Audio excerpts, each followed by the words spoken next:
Today I'm talking about the start of World War II from the American perspective.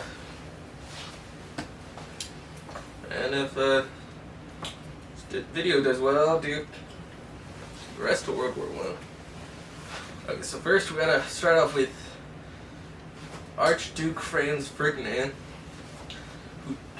who was to become king of Austria-Hungary, and this group called the Black Hand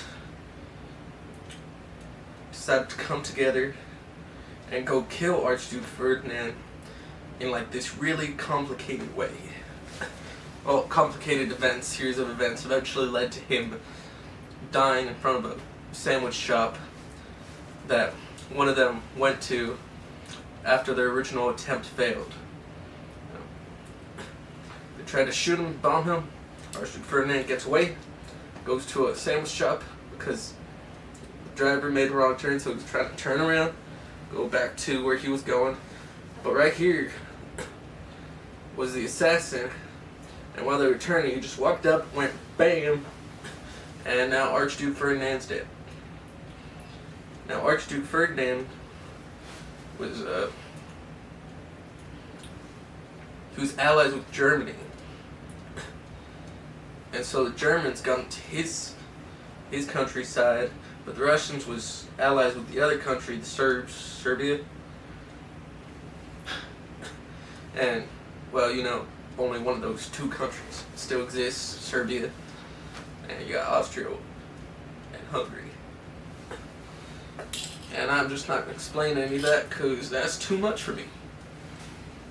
And quite frankly, I'm not qualified. Let's see, Archduke Ferdinand's dead. Okay, back in.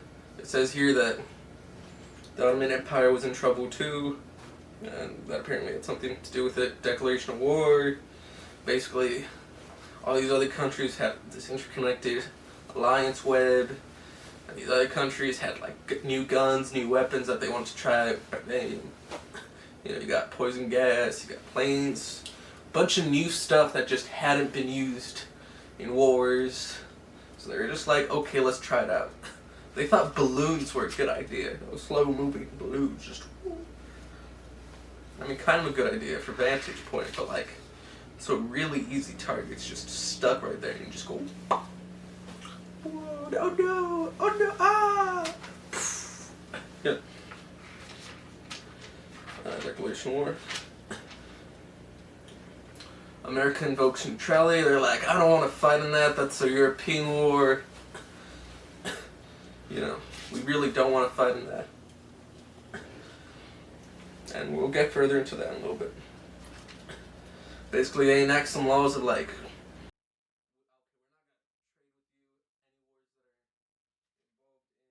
cut that part out.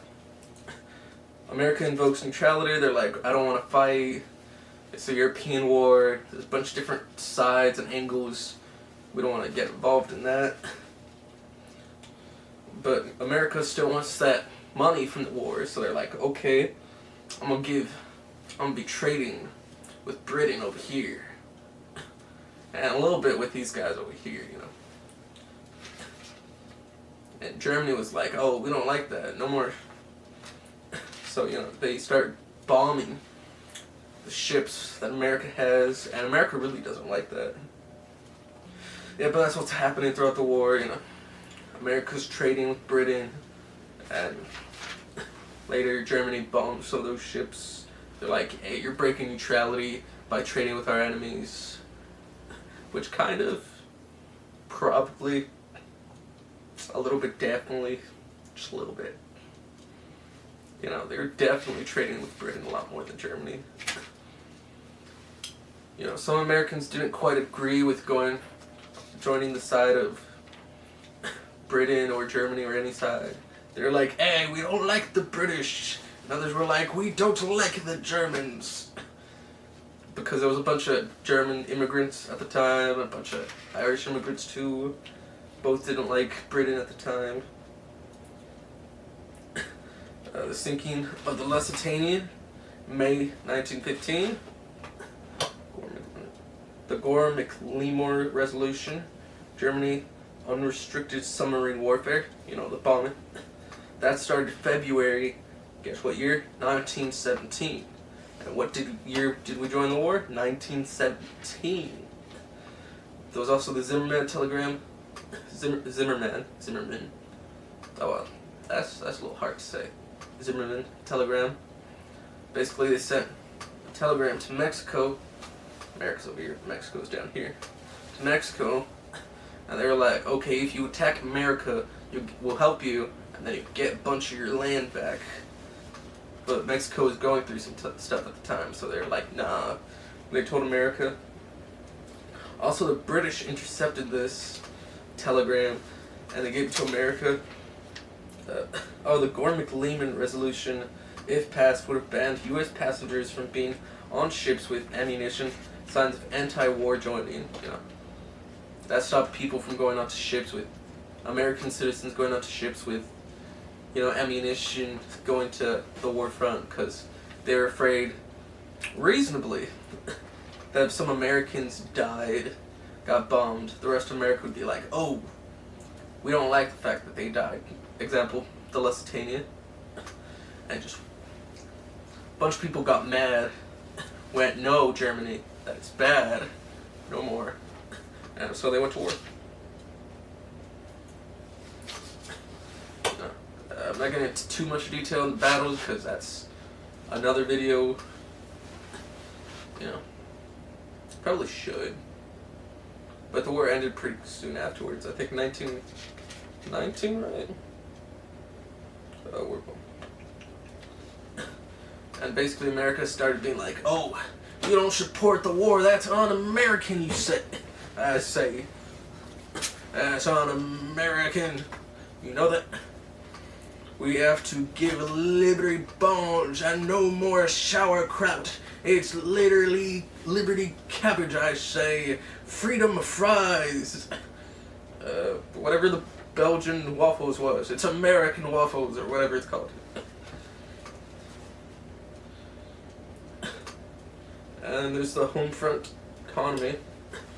America was like, oh shoot, we gotta get ready for war. We gotta start the engine, the war engine, as they call it. And so they created the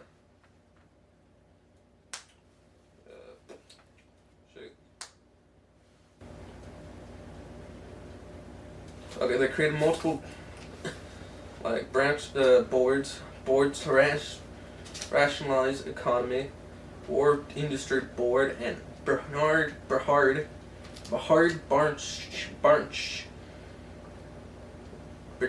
Barch, I don't know, I'll put it on here. $1 a year, man. That'd be like people from like companies going to working in the US government for like $1 a year, and they'll be working there like literally $1 just as like a sort of connection between businesses making the stuff and the American government. They'd be like middlemen, but there wasn't as much conflict, you know, between government and businesses, so they could shake hands. The business of war.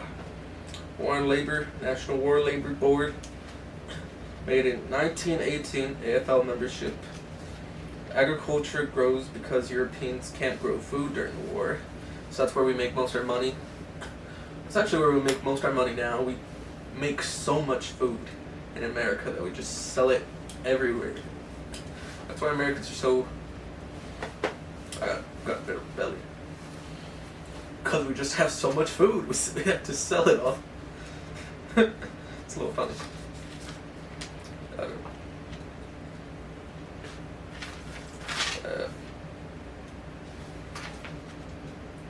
Should I go into the social changes? Yeah, I'll go into the social changes. Yeah. Basically, at the Great Migration, there's a bunch of these jobs up in the north now because all the men went to go fight in the war.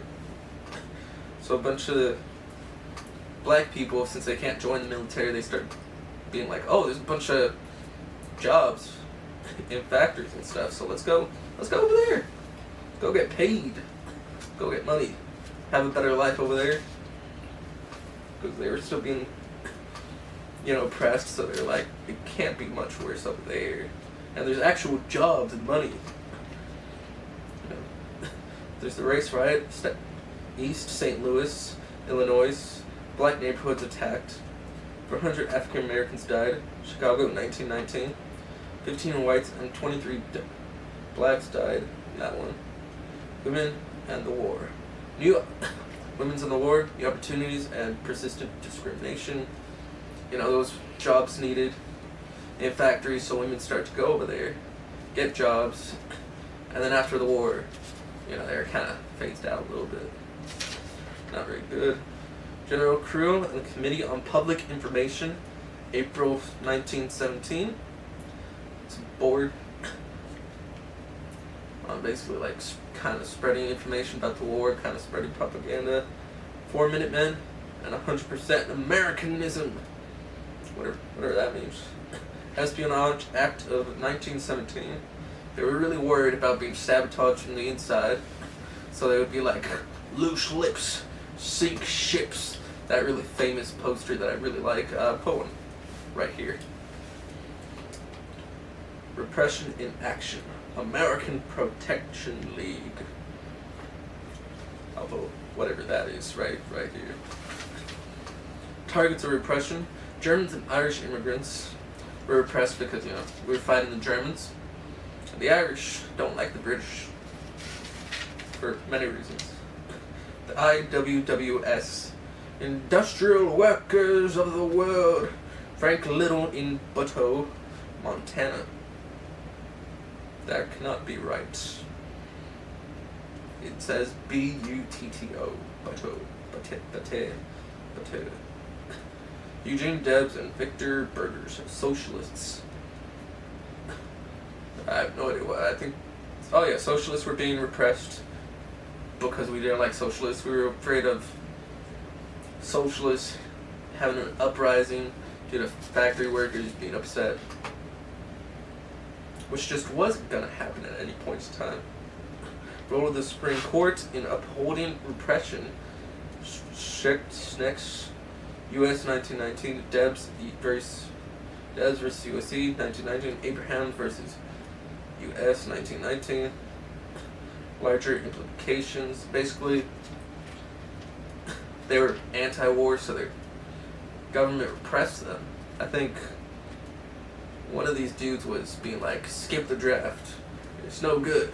It's a rich man's war. We must skip the draft. And, well, obviously America was like, we need the men to fight and die in this, honestly, not unjust war. We had no reason being there, but that's just my opinion. Let's see. The Red Scare, 1919 to 1920. Origins and context. Impact of World War I and the Russian Revolution. The Russians had, midway into the war, had a revolution. The communists took over. Post-war labor issues. There's a bunch of issues with labor. A lot of issues actually around this time, right before, during, after. Basically a lot of issues with labor. They're kind of being used. If you ever seen any movie about the time, and you see little kids in factories, you see dudes with one arm, missing fingers, really bad time. Bombing and a Michel Palmer red raids. I think those bombing by the communists, or some communists, and Palmer was like, yeah, let's go raid those houses. They're un-American. They are a threat to the American way. We must make sure no communists affect the minds of our fellow Americans. So they did red raids on them. Trial of Secco and Venetti. May 1920. They were charged because they were anarchists and because they were close by. teacher said, like my professor said, that they probably did do it, but that they were 100% caught and tried because they were anarchists publicly. Oh my gosh, just keeps falling. And they were put to death. So it's kind of a bit of a there's still some debate, I think, maybe. I don't know. But yeah, they were definitely caught because they're anarchists, and that's it. And now the end of the war, the Treaty of Versailles. Wilson, 14 points. Wilson was president at the time, and Wilsonianism and basics for Treaty of Versailles.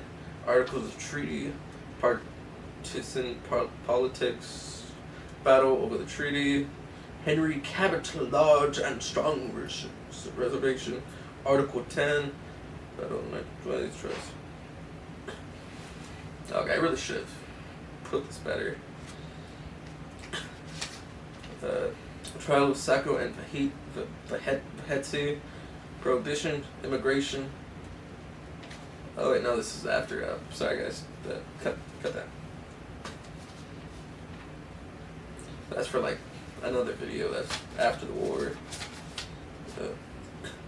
Basically, after the war, Wilson was like, we should create a group, sort of league of nations, I might say. And these nations will come together and be like, hey guys, war is kind of bad, and we should talk this out. Basically a proto-NATO, if you will. And Wilson was creating this thing, but there was like trouble back home in the USA, and they were like, I don't want to join more European stuff. And so they became a bit more isolationist.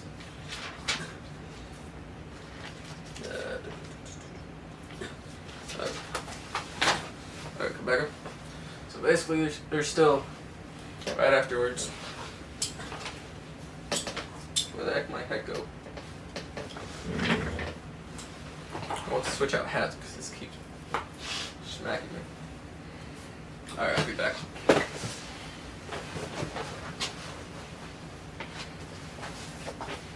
Alright. So basically after the war, there's a bunch of racial division. Real bad time.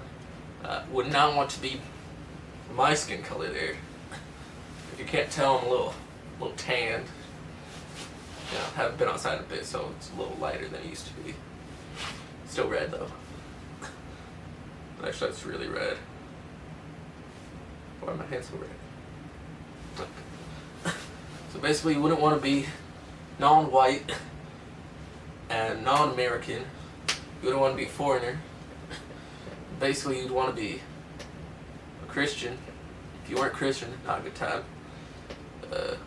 Even if you were Christian but Catholic, that was not a good time. So basically, a lot of division in the country, and we were like, yeah, I'm not really sure where to end this, so we'll go to the next segment. Have a couple things to show up. Get that straight.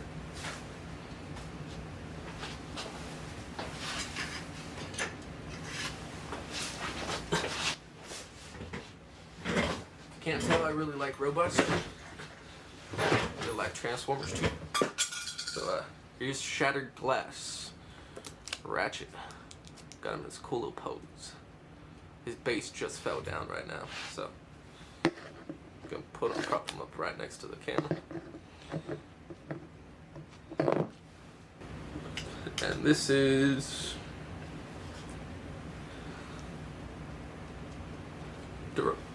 I don't know how to read that. That's not showing up on camera very well. Let's put that right there. That's it. That does not want to show up at all. Well, basically it says Dirage. I'll put the name. I'll tap right here. Got him this cool little epic pose up in the air. Cool action pose. Yeah. basically got they're blockies figures. I really like them. Don't want to get their cars. They got it from this Galaxy one. Blockies. Really wanted him though, but I'm not gonna spend all that money. So I got this guy like a bunch of years ago. He's in another video of mine. Forgot his name, but he's the guy that tells me to do bad things. Tells me to do very bad things. But that doesn't matter, because he's cute. And his little legs ripped, so I put in some super glue right now. And I think I put way too much. So, whoosh. I don't really see anything else to talk about. Sharpen the stick. I was expecting to have written more about this topic. You want more about World War II? Like from the German side, from the Russian side, European side, you know. Maybe we'll talk about Asian side. There's some interesting stuff over there that I know. I don't think most people know about the Asian part, the Asian theater. What's there an Asian? There was some stuff going on there that I do know about, but I'm not sure if there was any conflicts. I'll look into it. If you want a video on that, I'll do it. Like, subscribe, and hope you enjoyed. Peace.